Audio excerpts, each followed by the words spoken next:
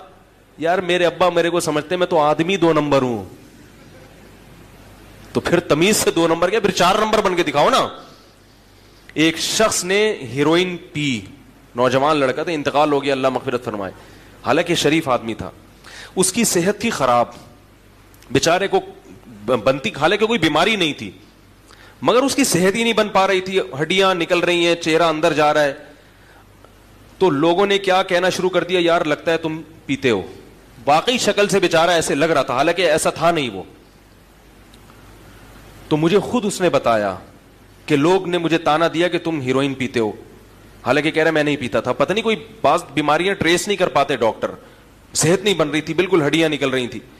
کہہ رہا بالآخر میں نے جا کے پینا شروع کر. میں نے کہا جب لوگ مجھے برا سمجھتے ہیں تو میں برا بن کے دکھاؤں گا. غلط کیا اس نے, انتقال ہو گیا, اللہ تعالیٰ مغفرت کرے اس کی. لیکن جن لوگوں نے اس کو اس قسم کے تانے دیے وہ بھی اس جرم میں برابر کے شریک ہیں یا نہیں ہیں. تو بھائی کسی گناہگار کو زیادہ اس طرح سے آپ کرو گے نا تو اس سے گناہ پہ کیا ہوتی ہے, مزید جرت پیدا ہوتی ہے. تو اباؤں کو بھی چاہیے کہ اولاد کی تربیت میں تھوڑا سا اس کی عزت کا خیال, ارے بول لو یار, رکھ لیا کریں. بیٹا تم بڑے اچھے آدمی, ایسا تم سے ہو گیا لیکن ہمیں پتا ہے تم ایسے ہو نہیں, کیونکہ مجھ سے بھی ایک دفعہ ہو گیا تھا ایسے. ٹھیک ہے, یہ زیادہ راز نہ فاش کریں اس کے سامنے. میری تو تھوڑی سی عادت ہے دائیں بائیں نکلنے کی. ایسا نہ کہیں کہ میں بھی کر چکا ہوں. بچے کے سامنے کبھی اپنی برائی نہ آنے دو. بچوں کو جب باپ کا پتہ چلتا ہے نا باپ سے ہی غلطی ہوئی ہے تو بہت منفی اثرات پڑتے ہیں اس کے اوپر. بچے کے سامنے تو باپ کی تعریف ہی ہوگی, تمہارے باپ جیسا کوئی دنیا میں ہے ہی نہیں. تو لیکن پھر بھی اگر ابا نے آنکھیں دکھا دیں اور کبھی 2-4 تھپڑ لگا دیے تو عزت دار آدمی تمیز سے مار کھاتا ہے, وہ چرچے نہیں کرتا کہ ارے ابا ہیں یار جب کھلا رہے ہیں, کیا اوقات ہے باپ اگر نکال کے گھر سے باہر بولے چل نکل بے یہاں سے, کیا اوقات ہے, کوئی پوچھے گا.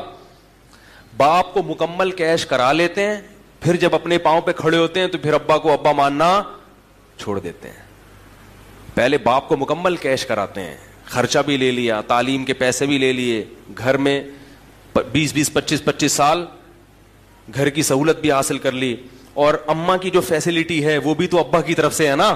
ابا اگر اماں کو گھر سے نکال دیتے تو پھر اماں بھی اس طرح سے آپ کو عزت کے ساتھ نہیں پال سکتی تھی. آپ کے ابا نے آپ کی اماں کی بھی کڑوی کسیلی اونچی نیچی برداشت کی اور اس کو رکھا گھر میں, تو نتیجہ کیا نکلا, آپ عزت کے ساتھ پلے بڑے ہو. جب عزت کے ساتھ آپ پل بڑھ گئے, معاشرے میں آپ کا ایک نام بن گیا, قوم بن گئی, شادی بھی ہو گئی, لوگوں نے کہا بھائی ابا ہیں ماشاءاللہ ان لوگوں کے, بھائی اچھے لوگ ہیں, ابا بھی آئے ہیں شادی میں, ورنہ ابا نہ جائیں تو کوئی رشتہ بھی نہیں دیتا نا. سارے کام ہو گئے, اب ابا کو کیش کرا لیا, اب ابا کسی کام کے نہیں ہے.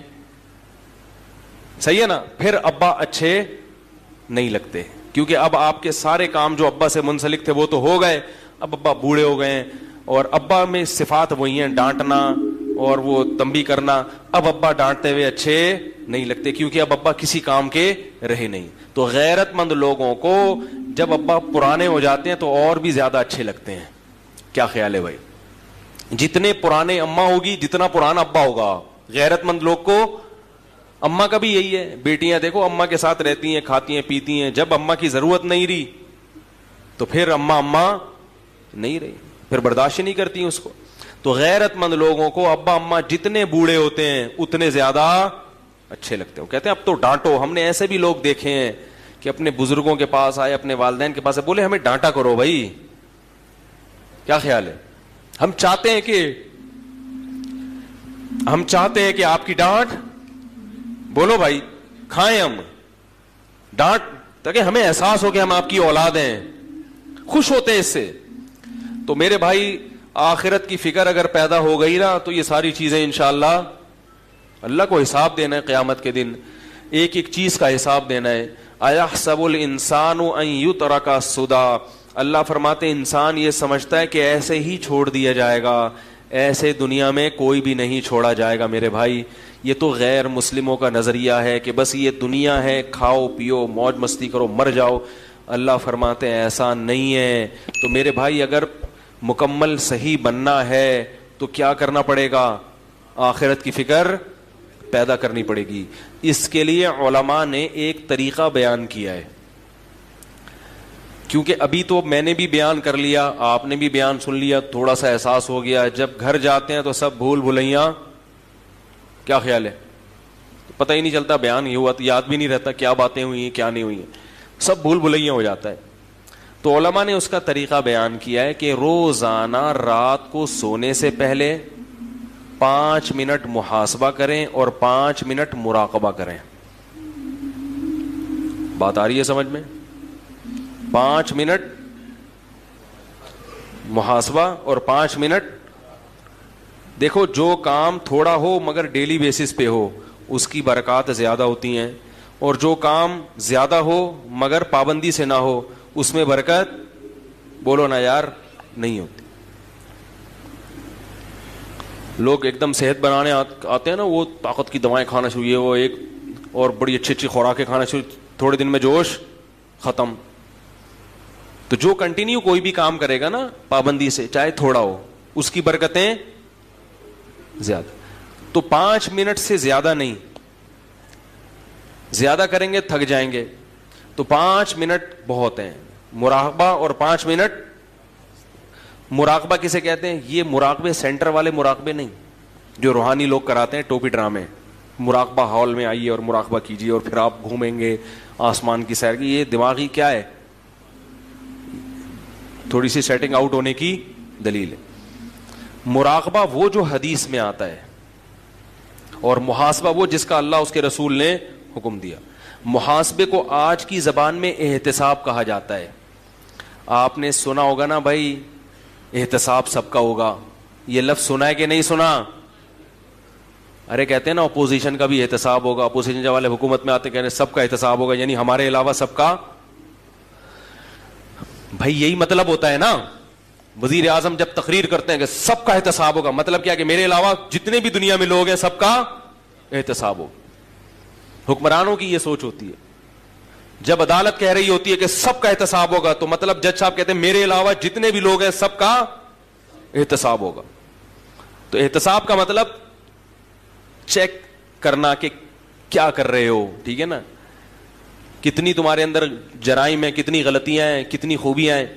تو یاد رکھو اللہ اس کے رسول نے ہمیں جو حکم دیا نا محاسبہ کرنے کا, جو احتساب, وہ محاسبہ تھوڑا سا اس سے مختلف ہے. اس میں یہ کہ کسی کا بھی احتساب نہیں ہوگا, صرف کس کا ہوگا؟ بولو نا یار, میرا ہوگا. کسی کا محاسبہ نہیں. محاسبہ احتساب, اردو میں احتساب کہتے ہیں تو وہ آسان لفظ ہے. صرف کس کا احتساب ہوگا؟ میرا. اور کون کرے گا؟ خود کروں گا میں. میں یہ نہیں دیکھوں گا میری بیوی کیا کر رہی ہے, میری اماں کیا کر رہے ہیں, میرے ابا کیا کر رہے ہیں, میرے بچے کیا کر رہے ہیں, میرا پڑوسی کیا کر رہے ہیں, میرا باس میرے ساتھ کیسا ہے, میرے امپلائیز میرے ساتھ کیسے ہیں. نا نا نا نا نا, میں اپنا محاسبہ کروں گا کہ میں اللہ کے ساتھ اور اللہ کی مخلوق کے ساتھ کیسا ہوں. اپنی خامیاں تلاش کروں گا. جس کو اس چیز کی عادت ہو گئی بس وہ سمجھو کامیاب ہو گیا. اپنا احتساب کرنے کے لیے ہم میں سے کوئی بھی تیار, بولو نا یار, نہیں ہے. دوسروں کے پیچھے ڈنڈا لے کے پڑے ہوئے ہیں, حالانکہ دوسرے کی اصلاح ہمارے بس میں نہیں ہے. ہم صرف اپنے آپ کو ٹھیک کر سکتے ہیں, دوسرے کو ٹھیک ہونے کا مشورہ دے سکتے ہیں. بلکہ ہمارے حضرت فرمایا کرتے تھے دوسرے کو ٹھیک ہونے کا مشورہ بھی اس لیے دیا کرو کہ میں نے اپنے آپ کو ٹھیک کرنا ہے, اور اس میں یہ بھی داخل ہے کہ جو برائی نظر آئے تو اس کو ختم کرنے کی کوشش. تو تبلیغ بھی اس نیت سے کہ بھئی یہ میری ذمہ داری ہے, نہیں کی تو میں پکڑا جاؤں گا, تو میں اپنی ذمہ داری پوری کر رہا ہوں, مجھے تمہاری فکر نہیں ہے. بات نہیں آ رہی میرا خیال ہے. تو اپنی ذمہ داری. تو 5 منٹ روزانہ بیٹھ کر اپنے بارے میں سوچنا ہے کہ میں اللہ کے ساتھ اور اللہ کی مخلوق کے ساتھ ٹھیک ہوں یا نہیں ہوں. اللہ کے ساتھ ٹھیک ہونے کا کیا مطلب؟ نماز ٹائم پہ ہو رہی ہے کہ نہیں ہو رہی, نظر کی حفاظت ہو رہی, انٹرنیٹ پر بےہودہ فلمیں تو نہیں دیکھ رہا, انٹرنیٹ پر فحش چیزیں تو نہیں دیکھ رہا. یہ مخلوق کا حق نہیں ہے, یہ کس کا حق ہے؟ اس میں مخلوق نہیں پوچھے گی, اللہ پوچھے گا. سمجھ رہے ہو کہ نہیں سمجھ رہے؟ حج میں نے کیا ہے کہ نہیں کیا؟ اتنے پیسے آ گئے میرے پاس, حج تو ابھی تک ہوا نہیں ہے, پلاٹ پہ پلاٹ لیے جا رہا ہوں. زکاتیں دے رہا ہوں کہ نہیں دے رہا؟ زکات کے علاوہ ہر مہینے میں اپنے اماؤنٹ میں سے کتنا اللہ کے لیے صدقہ کرتا ہوں.